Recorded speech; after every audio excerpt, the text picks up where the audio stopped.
Bismillahirrahmanirrahim. Assalamualaikum warahmatullahi wabarakatuh. Alhamdulillah wa syukrulillah wa salatu wassalamu ala rasulillah wa ala alihi wa sahbihi wa mawalah wa la hawla wa la quwwata illa billah. Allahumma alimna ma yanfa'una wanfa'na bima 'allamtana. Allahumma rzuqna ilman wa tuqan wa salahan ya rabbal alamin. Alhamdulillah, pemirsa MBS TV dimanapun berada, semoga selalu dalam keadaan sehat walafiat dan selalu istiqomah dalam menjalani segala macam ibadah yang ada di bulan Ramadan ini. Karena bulan puasa, seperti yang kita ketahui, adalah bulan istimewa yang hanya datang setahun sekali. Ketika bulan Ramadan saja, kita diberikan keistimewaan oleh Allah untuk menumpuk atau menabung sebanyak-banyaknya amal ibadah dan juga pahala serta keridhaan dari Allah Subhanahu wa taala. Kemudian tak lupa kita sampaikan salam rindu kita kepada Nabiullah Muhammad sallallahu alaihi wasallam, yang mana beliaulah uswah hasanah kita yang harusnya menjadi tolak ukur bagi jati diri kita sebagai seorang muslim.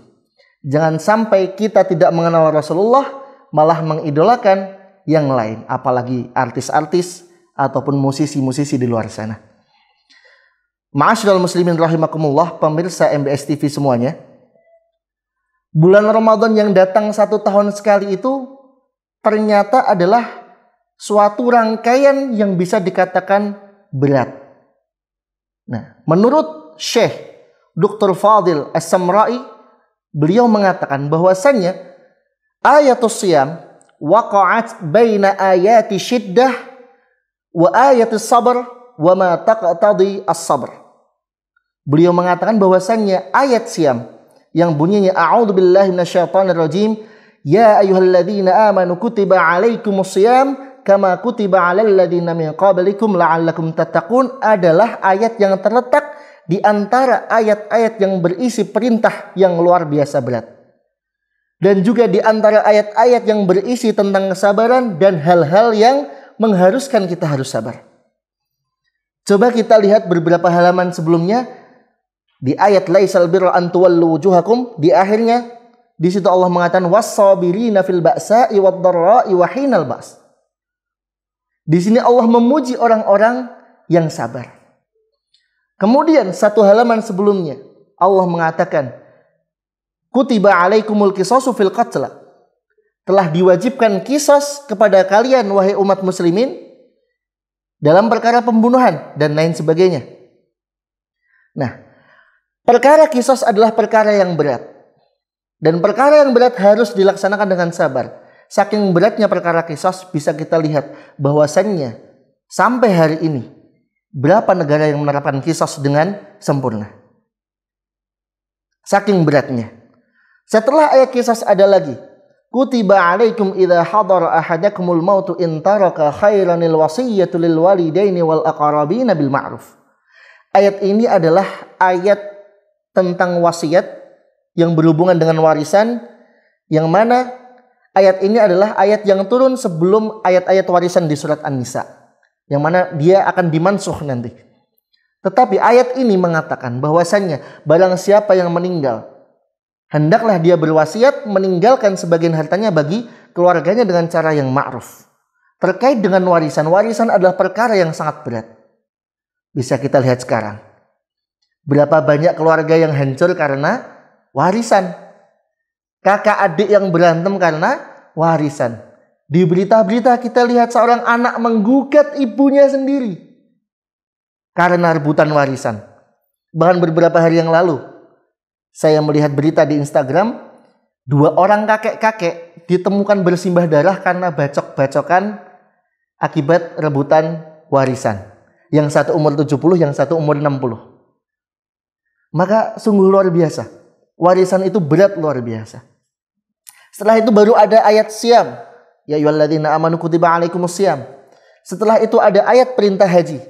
Al-hajju ashhurum ma'lumat. Haji sendiri adalah ibadah yang berat juga dan membutuhkan kesabaran. Yang mana tidak semua orang itu mampu pergi berhaji. Belum tentu yang punya uang mampu pergi berhaji. Bisa jadi uangnya malah digunakan untuk memenuhi kebutuhannya, kebutuhan duniawinya. Wah, daripada haji mending beli mobil, daripada haji mending beli rumah, dan lain sebagainya.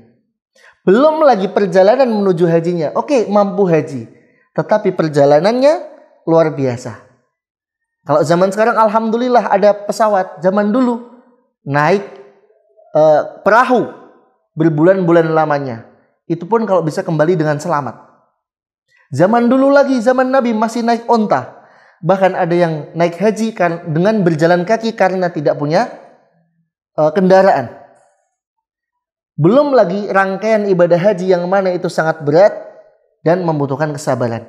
Maka benar kata Syekh Fadil As-Samra'i bahwasanya ayatus siyam waqa'at baina ayatis sabr. Terletak di antara ayat yang menunjukkan kesabaran wa ayatil masyaqqah, dan ayat yang menunjukkan tentang perintah-perintah yang berat. Ini yang pertama. Yang kedua, di situ Allah menggunakan kalimat ya ayyuhalladzina amanu. Ini di sini ada sir, ada rahasia. Kenapa Allah menggunakan ya ayyuhalladzina amanu? Yang pertama, di sini Allah mengajak bicara langsung orang-orang yang beriman. Berbeda dengan ayat-ayat yang lain. Allah mengatakan, "Qul ya ayyuhalladzina amanu." Bimakna melalui lisan Nabi Muhammad SAW. Katakanlah wahai Muhammad, wahai orang-orang yang beriman. Tetapi di sini Allah mengajak kita dialog secara langsung, ya ayyuhalladzina amanu, wahai orang-orang yang beriman. Maknanya apa? Maknanya ketika Allah mengatakan ya ayyuhalladzina amanu secara langsung tanpa perantara Rasulnya, apa yang Allah akan sampaikan adalah perkara yang berat. Maksudnya bagaimana? Bayangkan, ada seorang ayah berkata kepada anaknya, "Mas, tolong sapu rumahnya." Saat seorang ayah mengatakan, "Mas, tolong sapu rumahnya," ini bisa jadi anaknya akan menolak karena merasa diberikan perintah dan diberikan beban yang berat. Tetapi saat ayahnya menggunakan kata-kata yang lembut, "Mas, anakku yang ganteng, anakku yang soleh, calon suami soleh, semoga istrinya solehah, tolong sapu rumahnya."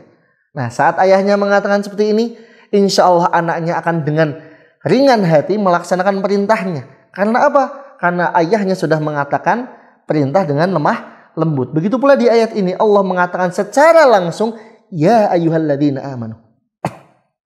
Wahai orang-orang yang beriman. Yang kedua, saat Allah mengatakan ya ayyuhalladzina amanu, bimakna bahwasannya perintah yang akan Allah sampaikan hanya bisa diijabah, hanya bisa diterima oleh orang-orang yang beriman. Maka tidak salah saat beberapa waktu yang lalu saya menyimak kajian Ustadz Adi Hidayat, beliau mengatakan bahwasannya saat Allah mengatakan ya ayyuhalladzina amanu, ingat bahwasannya ini bisa menjadi indikator keimanan seseorang. Maka saat kita mendengar ya ayyuhalladzina amanu, kita mendengar berita tentang puasa, bahwa puasa akan datang sebentar lagi, kemudian kita merasa bahagia dengannya, maka insya Allah di dalam hati kita telah bersemi keimanan. Tetapi saat kita mendengar ya ayyuhalladzina amanu, berita tentang puasa sudah tersebar di mana-mana, sirup marjan sudah muncul di TV, kemudian kita gelisah, waduh besok puasa, gak bisa makan, gak bisa minum. Kemudian kita merasa khawatir, bahkan kita takut dengan datangnya puasa. Bisa jadi ada yang bermasalah dengan keimanan kita. Apalagi jika kita dengan terang-terangan berusaha untuk meninggalkan puasanya.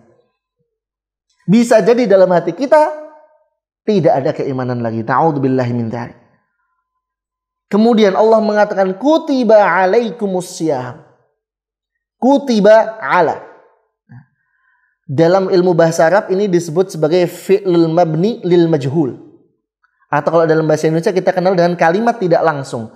Yang mana kalimat tidak langsung itu fungsinya untuk menyembunyikan orang pertama.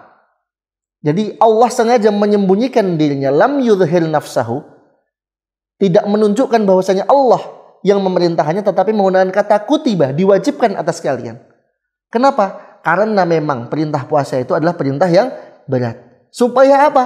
Supaya umat muslimin, kaum mukminin tidak bersuudzon kepada Allah Subhanahu wa taala. Dan ini bisa dilihat di ayat-ayat yang mengandung masyaqqah, yang mengandung kesusahan, Allah menggunakan kata kutiba ala. Berbeda dengan ayat-ayat yang mengandung al-khair dan kemudahan, Allah mengatakan kataba. Contohnya di ayat yang lain, kataba ala nafsihi ar-rahmah. Allah menuliskan pada dirinya sendiri ar-rahmah, bahwa Allah Maha mengasihi. Tetapi saat ayat yang terkandung di dalamnya ayat-ayat perintah yang berat, Allah mengatakan kutiba, supaya umat Islam, umat mukminin tidak bersuudzon kepada Allah karena sudah dibebani dengan perintah yang berat. Kemudian Allah mengatakan kama kutiba 'alal ladzina min qablikum la'allakum tattaqun. Setelah Allah mewajibkan puasa bagi umat Islam, umat Nabi Muhammad, yang mana puasa itu berat, Allah kemudian membuat hati umat Islam itu ayem dengan menceritakan bahwasanya puasa itu tidak hanya umat Nabi Muhammad saja yang dibebankan, tetapi kama kutiba 'alal ladzina min qablikum la'allakum tattaqun. Bahwasanya puasa itu juga sudah diwajibkan kepada umat-umat sebelum kalian. Seakan-akan Allah mengatakan kalian itu diwajibkan puasa dan orang-orang sebelum kalian juga sudah diwajibkan puasa. Masa kalian tidak mau puasa? Begitu. Jadi karena puasa itu berat, di ayat ini Allah menggunakan lafaz-lafaz, Allah menggunakan tarkib-tarkib yang menunjukkan kelemah lembutan Allah, yang mana itu akan membuat hati seorang mukmin itu ayem, membuat hati seorang mukmin itu mampu menerima perintah ibadah yang berat ini dengan lapang dada dan penuh kesabaran. Karena fasaumu nisfus sabri, karena puasa itu adalah setengah dari kesabaran. Dan semoga para pemirsa MBS TV semuanya, ma'asyiral muslimin rahimakumullah, nanti di akhir Ramadan kita mampu mencapai tujuan dari puasa itu, yaitu la'allakum tattaqun, menjadi hamba-hamba Allah yang bertakwa, yang mana nanti saat kita selesai dari Ramadan, kita menjadi pribadi yang lebih baik, pribadi yang lebih soleh, pribadi yang mampu mengamalkan amalan-amalan yang kita biasakan di bulan Ramadan, walaupun kita sudah berada di luar bulan Ramadan. Dan semoga, dan kita selalu berharap, kita dipertemukan kembali dengan Ramadan tahun depan. Mungkin itu yang bisa saya sampaikan pada kesempatan kali ini. Jika ada salah kata, astaghfirukum jami'an, syukran katsiran, wa astaghfirullah wa atubu ilaih. Wassalamualaikum warahmatullahi wabarakatuh.